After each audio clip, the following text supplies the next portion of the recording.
Good evening to the participants of the JCJ 2022, the main examination. Karibu sana, you are welcome to my class. And today that I am going to deal the caveat, and it is a continuation of yesterday class.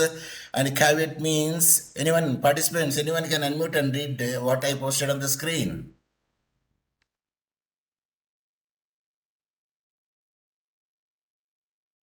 Participants, anyone can unmute and read what I posted on the screen. Caveat is a noun.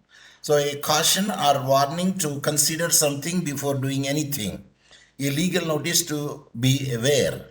That is admonition. And in this class that we are going to deal also the rights and duties of the caveator or caveatee.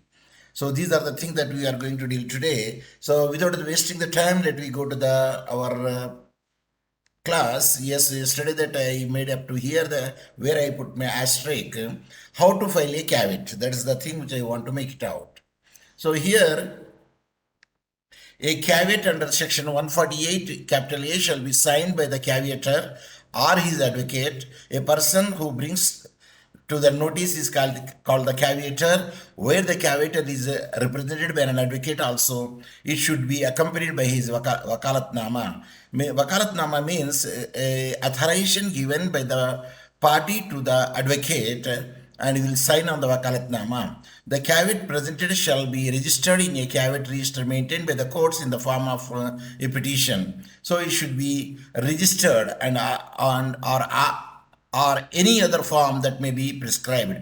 If any other form is prescribed over there, in that prescribed form, the caveat should be registered. The register of a caveat contains the date of caveat and the name and address of the caveator, name of the plaintiff, the name of the defendant, and date and a number of the proceedings filed as anticipated by the caveator.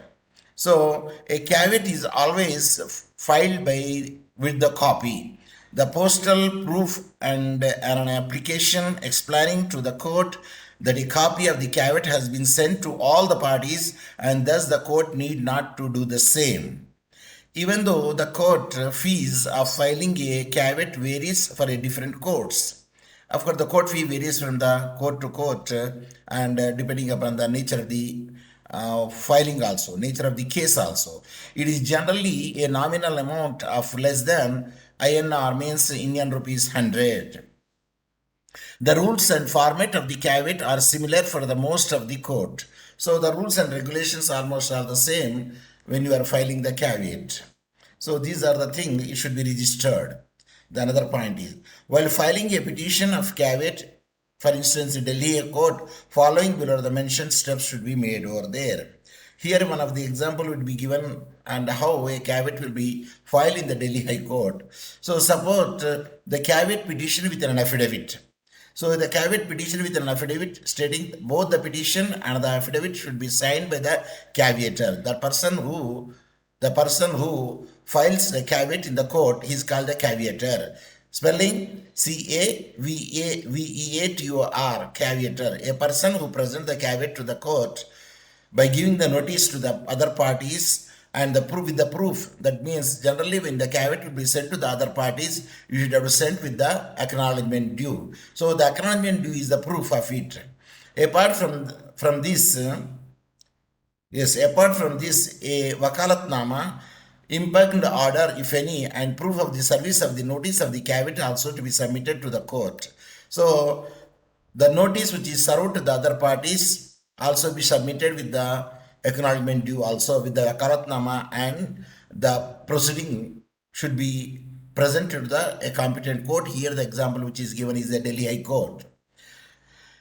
So Bhagwati Chandrasekhar, could you see it? Yes, sir.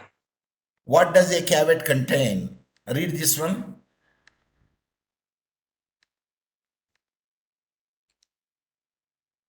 A caveat or a notice given to the court that certain actions may not be taken without informing the caveator should contain the following information.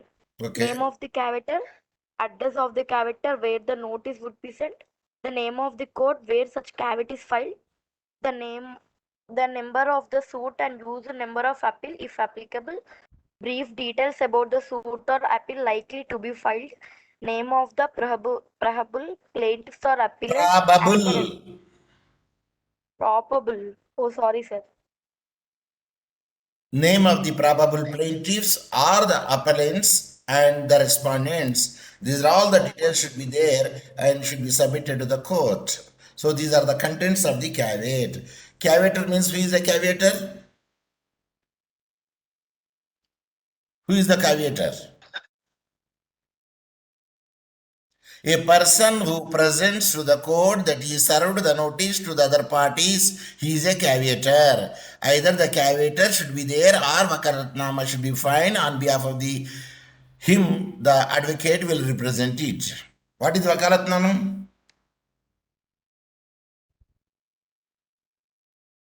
If you know it, you tell me.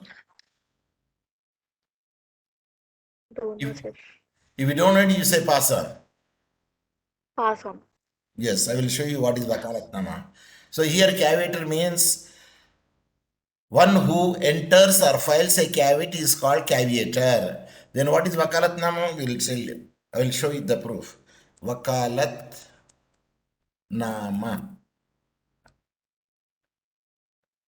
So now you read what is Vakalatnama? Read, it is there on the screen. Vakalatnama, a document filed by a party in order to appoint a lawyer to plead on their behalf of. That means a party is giving the authorization to plead on behalf of him in the court of law to an advocate. What is the plural form of Vakalatnama? Vakalatnamas. Vakalatnamas. It is clearly read. This Vakalatnama or Namas is a Indian origin. Indian law. Is it clear? Yes, sir.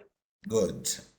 So now let us see that if subsequent to the filing of a caveat, any application made in any suit or legal proceeding, the court is required to give a notice about such an application to the caveator. So in the subsequent to the filing of the caveat, if a caveator files the file or on behalf of the caveator, because of the Vakalatnama, an advocate files it. Any application is made in any suit or legal proceeding, the court is required to give notice about such an application to the caveator. So a notice should be given and supplied to the caveator also. What notice? The other party which is given there any information. When a notice has been served on the applicant, the applicant at the expense of the caveator is required to provide the caveator with a copy of the application made by him along with any document that may have been submitted with the application. So it is the duty of the caveator to supply the photocopies of their application, their notice and rest of the other things also at the cost of the caveator. If the court or applicant ignores the caveat and does not inform the caveator, the decree or judgment passed becomes a null and void. If any decree passed becomes a null and void if the notice is not given again back to the caveator. So that is the meaning of it. The Reserve Bank of India Employees Association and another versus the Reserve Bank of India and others. A caveat petition was filed by the appellant apprehending an injunction order by the respondent. For the caveat filed, the plaintiff was served with a notice and all other relevant papers or document.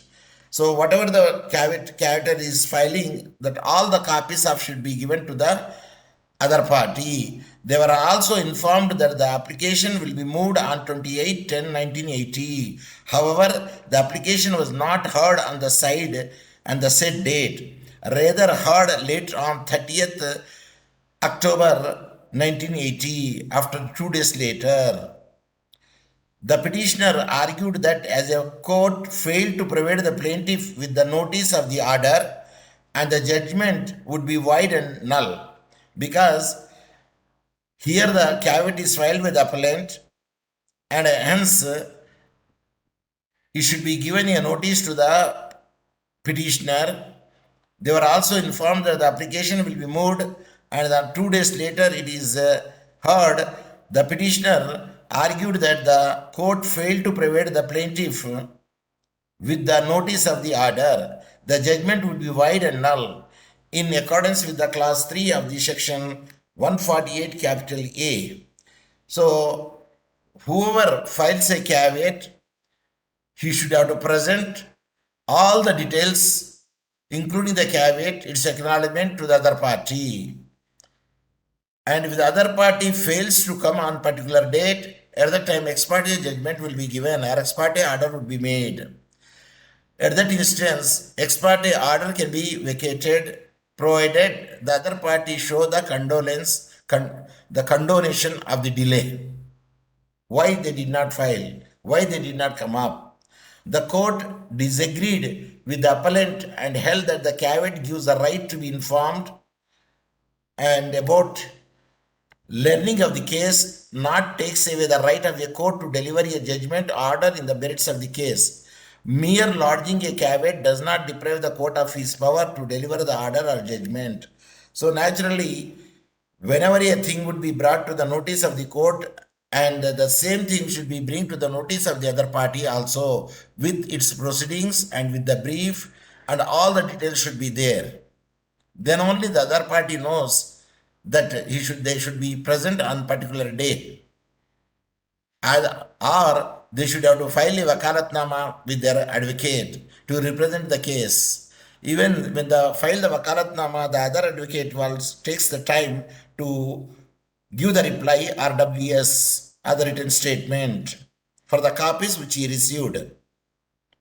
Is it clear? Sir, you read it and you have only explained, that's why we don't know. You read however, the precedent set in the above case was overruled in CGC Siddha Lingappa versus GC Veeranna case law, wherein the applicant on filing a caveat was served with a notice. However, the case was decided on later date without giving the notice to the appellant about the same. The court held that the provision regarding the notice under the section 148 capital A subsection 3 is mandatory, and non-compliance of the same defeat the very object of 148A. Thus, the order passed is void and null. So, whenever a caveat is filed, a caveator should have to supply all the details to the caveatee. At that instance only he will know that a case is filed in a particular court and he will attend the court. If he doesn't attend the court, at least his lawyer or advocate, when he gives the wakalatnama to the advocate represents on behalf of the party. If any order passed without giving a notice, which is a mandatory under section 148 capital A subsection 3, then the judgment will be null and void. Okay.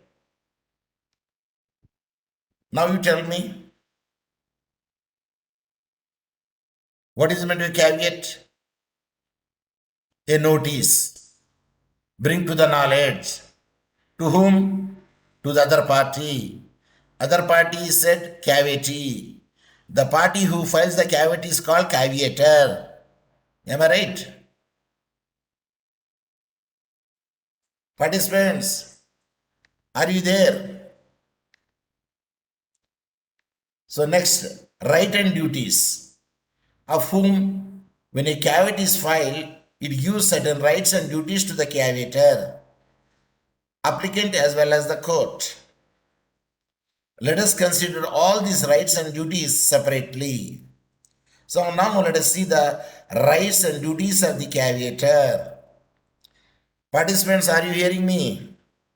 Again you log in so that you could be in my class. Yes, class 2 of the section provides that even caveat has been lodged under subsection 1, the caveator shall serve a notice of the caveat to the person by whom the application has been made and is expected to be made under subsection 1. The caveator at the time of the lodging a suit says that either there is a suit in the present and in which I expect an application is going to be made, or there is an application existing in the suit and I want to be represented, or he says that a suit is going to be filed in the future in that suit can application be made in that application? I want to be represented. So whenever such an application comes, the caveator has the right to be informed. The caveator has the right to be informed when the application comes over there. However, before he becomes entitled to notice, he has to give a notice saying that I have lodged a caveat to the person for whom he is expecting such an application to be made. So when a caveat is made, the other party should make an application. That application should be bring to the notice of the caveator. In other words, the caveator has to serve a notice by registered post with acknowledgement due, and acknowledgement due is the proof that he registered the post. And the applicant who is going to file this application, or who has already filed an application, saying that whenever you file an application, you are bound to give notice. If any person want to give the application other party, it brings to the notice of the caveator. So that is the thing which is made.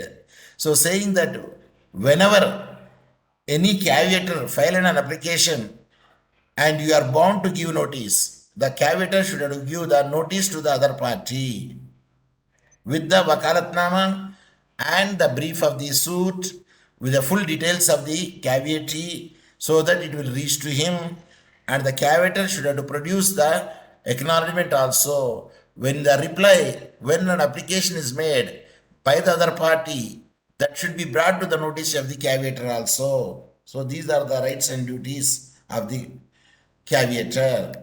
When the rights and duties of a court, what the court will do? The duty of the court arises once the caveat is lodged and a notice is served upon the applicant.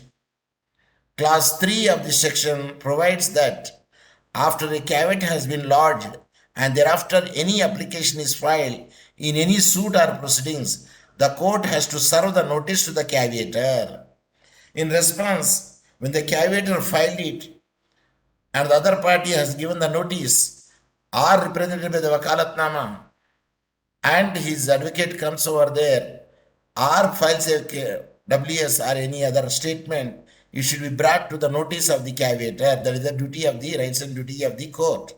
This means that once the caveator has filed the caveat saying, I want to be represented, and after that an actual application has been filed within the next 90 days, in that case, the court will serve a notice to the caveator informing him that the application that was expected by him has been filed, and the caveator thereby has the right to be heard before the court. So the court will facilitate caveator and caveatee their notices and any other document which they bring to the notice of the court. The same document will be bring to the notice of the parties, the other party. So the rights and duties of the applicant. In addition to the court giving notice, the applicant is also required to serve a notice to the caveator. And if he made an application who caveatee, then that is required to serve a notice to the caveator also, the application, informing that an application is regarded to the caveat filed has been made. Clause 4 of this section directs the applicant to provide a copy of the application made by him along with any other document or paper that may have been filed by him in support of his application to the caveator. So in the return, an application with the details of it, the case or the written statement or the explanation should be given and supplied to the caveator. The court will not move forward with the application unless an affidavit submitted by the applicant that notice has been served to the caveator. So whenever an application made by the other party, he should make an affidavit stating that these are the things which is brought to the notice of the caveator, and these are the details of the things which he filed, and the notice which is made to him, the reply notice, again, it should be an application with the explanation should be brought to the notice of the court and one of the copies should be submitted to the caveator also, or to his advocate. So what is the limitation time? As provided the section in class 5, the caveat stays in force for a period of 90 days. We say 90 days, they did not say 3 months, because some months having 29 years, 29 days, some months having 30 days, some months having 31 days. So that is the reason they will say 90 days. If within these 90 days an application is filed, then the court as well as the applicant has to give notice to the caveator. Within the period of the limitation of the 90 days, the application and the applicant and the proceedings and the reply should be given to the caveator within 90 days. Who? Other party. Who is the other party? Caveatee. However, if no caveat is filed within these 90 days, then no one has the duty to inform the caveator. So if they fail to pay, if no caveat is filed within these days, then no one has the duty to inform the caveator. That is, if the application is filed after the expiration of such a period, the caveat stands null and void. The caveat will not be made. So any caveat or its application or the proceedings filing should be within the stipulated limitation time. If later on it is filed over there, it will not be deemed as a caveat or caveat reply or WS also. Sometimes when they did not reply, then the ex parte judgment also could be given. If the caveator still wants to be informed, then a fresh caveat needs to be lodged for the next 90 days. If the caveator did not receive the notice, again that 90 days timing will be given. If the caveator still wants to be informed, that he should be informed over there, then a fresh caveat needs to be lodged by the other applicant for the next 90 days. So another chance also will be given. Then what are the common mistakes made while filing a caveat? There is some common mistakes will be made by the parties when they are filing the caveat, because it is clearly written that what are the contents of the caveat and how the caveat should be written and who will read the caveat and who will receive the notice of the caveat. All these things that we studied in our earlier classes. Then what are the common mistakes made while the filing a caveat? Some of the common mistakes made while the filing a caveat are as follows. Participants, are you there? So now let us see what are the mistakes would be there, which are the common mistakes while you are filing the caveat. So a caveat is often filed in support of an application. When application will be made over there, in support of it a caveat will be made. It is important to remember that caveat can be made only against an application. He can made against an application. Caveator forgets to serve a notice to the applicant, which is mandatory under section 148 capital E of the CPC. Whenever caveator should have to serve the notice to the other party, which is a mandatory under section 148 capital E of the CPC, then caveator means a person who files a caveat in the court. The caveator often claims that the order or the judgment was incorrect because the notice was given even after the expiration period. It is important to remember that after 90 days, a fresh caveat needs to be filed. If it is not filed within the 90 days and bring to the notice of the caveator, the applicant, its proceedings, then the applicant should make the petition again, file the caveat by fresh caveat. We again 90 days period would be given to him. So what are the inherent powers of the court? The inherent powers of the court is stipulated in the section 148 to 153 capital B.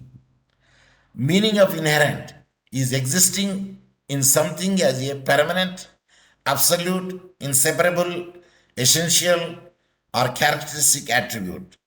So inherent power cannot be alienated, it cannot be separated, it cannot be a partial, it will be absolute, and it is essential, it is a mandatory. That is the characteristic of the attribute of a inherent power. Inherent powers of the courts are those powers which may be applied by the court to perform full and complete justice between the parties before it. So it is the duty of the courts to serve the justice in every case. In an obligation of the court are judges to see that justice should be made. And how justice, even justice should not be made, but it seems to be made. That is another point. What is the use of justice if it takes years together and where the people, those who filed a case, is no more? It is the duty of the courts to serve a justice in every case. So whether given in this code or not, bring with it the important powers to do justice in the absence of the definite or separate provisions.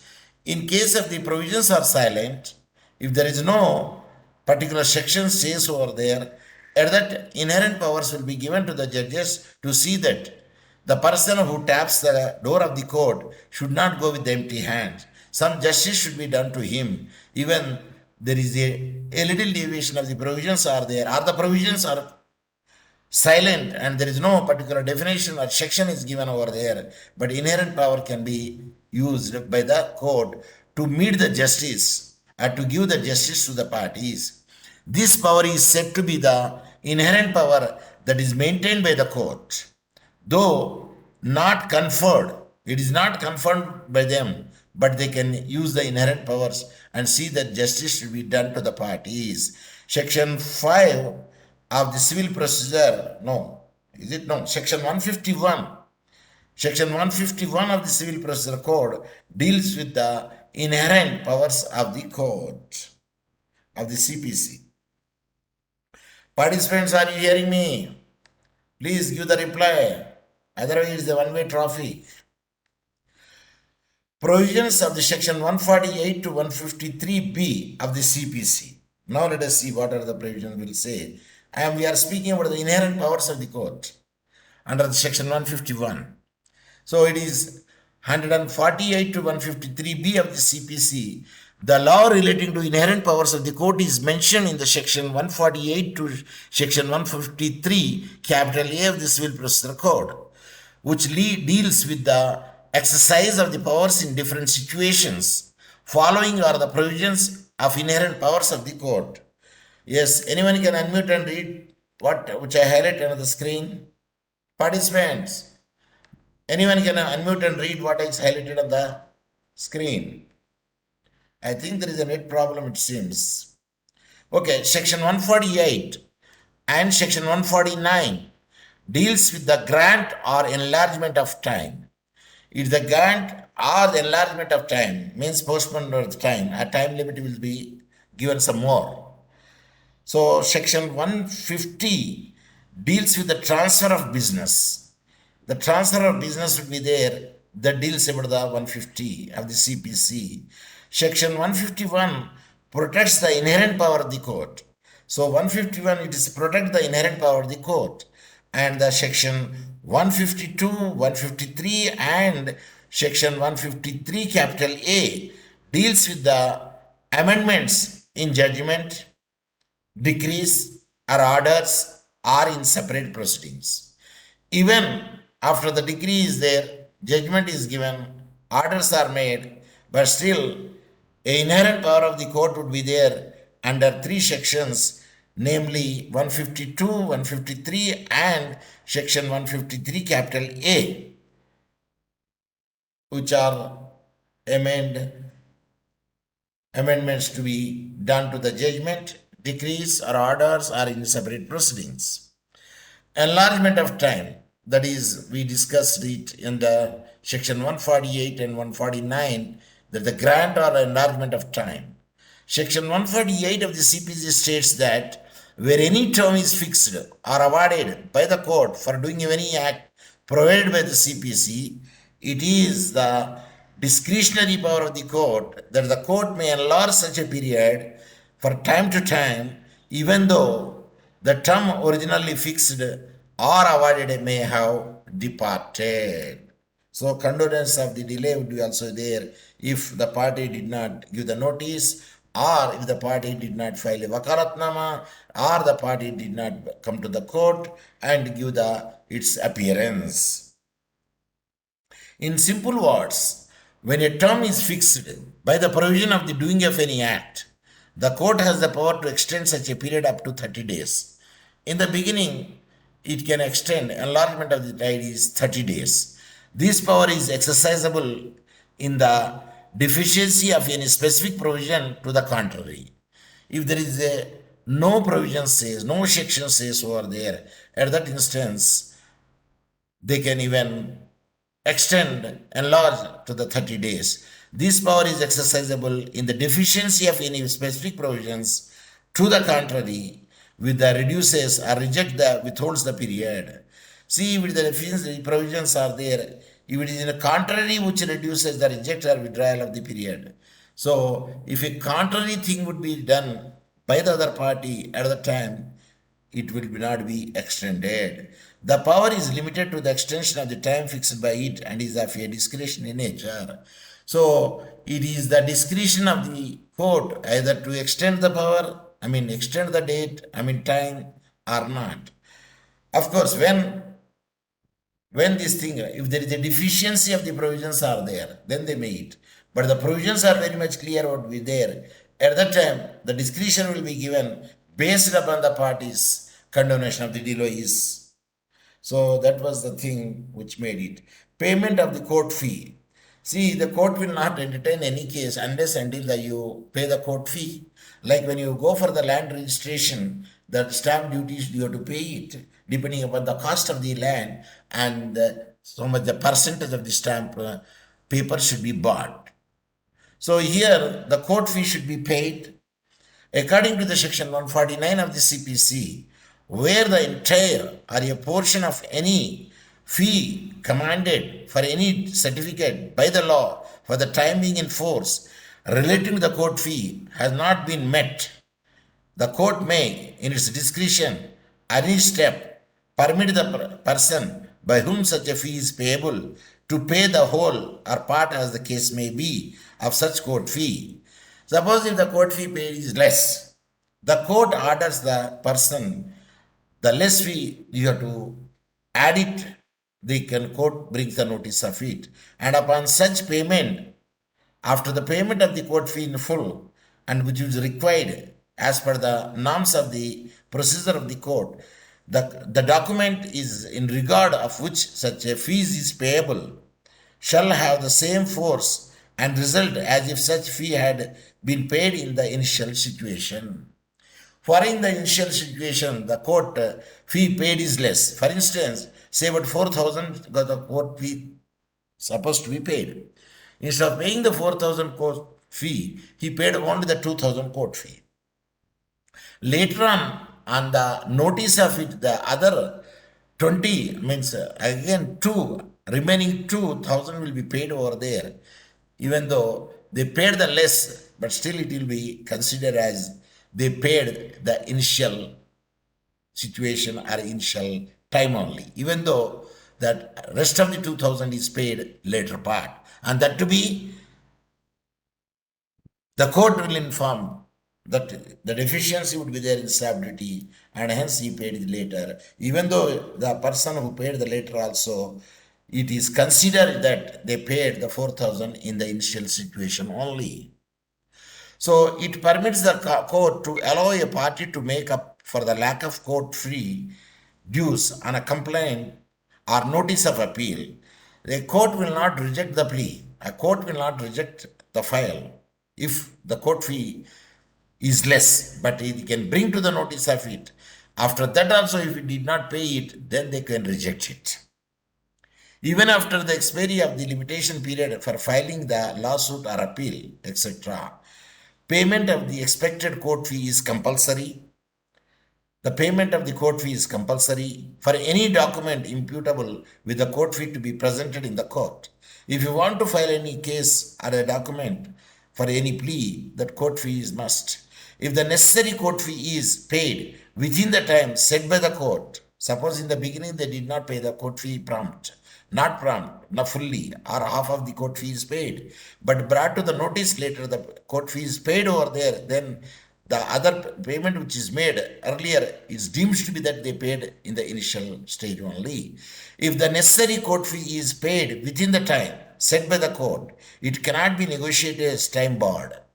So in the beginning, they whatever the time is given by the time that they paid the court fee, and it cannot be negotiated as a time barred because the court has given the permission or enlargement of the time to pay it, and they paid it. At that instance, we cannot say it's a time barred payment of the court fee. Such payment made within the time fixed by the court retrospectively validates the faulty document. So whatever the documents would be there, the retrospective effect would be there as if they paid in the within time or in the initial stage only or initial time only. The power of the court is discretionary. Here, the power of the court is discretionary and must be exercised only in the importance of justice. If the importance of the justice will be there, the parties injustice is going on over there, at that time the court may use the discretionary power and see that the delay in paying the court fee can be condoned. Transfer of business. According to section 150 of the CPC, save as otherwise granted where the business of any court is assigned to any other court. The court which the business to so assigned shall have the same authority and shall make the same duties and those subsequently those I think it is subsequently presented and forced by order under the code upon the court from which the business was so assigned. So the transaction which is assigned from one court to another court, the same thing will be assigned as if that the first court is having the same rights and duty, the assigned court also having the same right and duty when the business is shifted to the other court. For example, when the business of a court A is transformed to any other court B, so first a court is filed over there. Because of the various other reason, some of the cases will be shifted to the transfer to the next court. Suppose the A is transferred to any other court B, and the court B will exercise the same power or perform the same duties given or commanded by the CPC upon the transfer court. So whatever the transfer court would be there, which is A, the A powers are also given to the B court of the same powers which the A court is having. That is the business transfer. Section 151 of the CPC. Participants, and anyone can unmute and read what I posted on the screen, which I highlighted here, so that I could know that you are with me and I am with you. Both are traveling the same route to reach the destination. Okay, participants. Now still 5 minutes are there. Okay, let us continue it. Section 151 deals with the, yes, which I already made it. Okay, again I will. Saving of inherent powers of the court. This section says that nothing in the CPG shall be considered or to restrict or otherwise affect the inherent power of the court to make such orders as may be important for the ends of the justice or to limit the abuse of the powers of the court. It is not the obligatory of the court to wait for the law made by the parliament or made from the higher judiciary. Court has a discretionary or inherent power to make such an order which is not given in the terms of the law for the security of for the scrutiny of the justice and to check the misuse of the method of the court. So section 151, which is said as the inherent power or the discretionary power, would be there. That made it very much clear. If there is any deficiency would be there in the provision of the law, the court will not wait till the provisions would be made or incorporated by the or enacted by the parliament or the state, whichever is the law is applicable over there. But inherently or the discretionally they see that the justice should be done to the parties, otherwise there is the injustice happen to them. At that instance they will use the discretionary as well as the inherent powers under section 151 of the CPC. The scope of exercising the section 151 of the CPC can be represented by some cases as follows. How 151 can be used.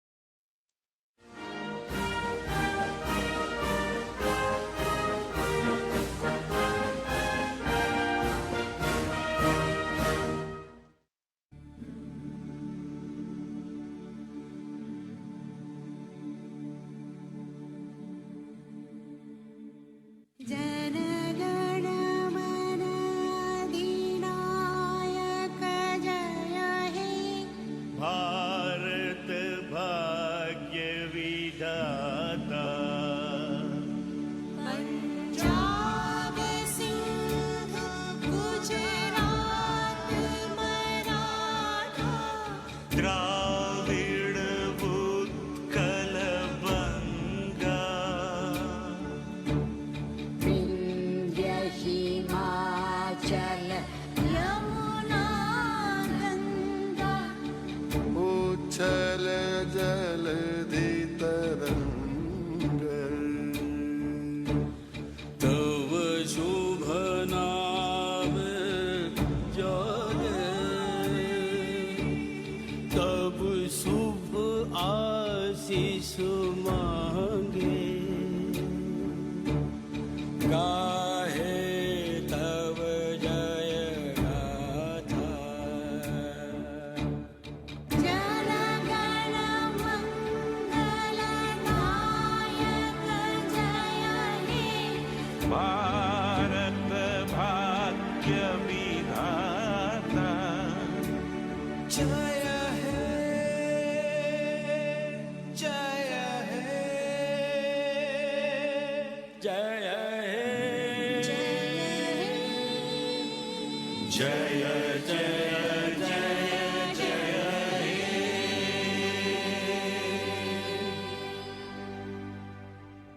सारे जहां से अच्छा हिंदुस्तान हमारा। जय हिंद। ख्वाब तो सिर्फ कश्मीर की आज़ादी के आते हैं।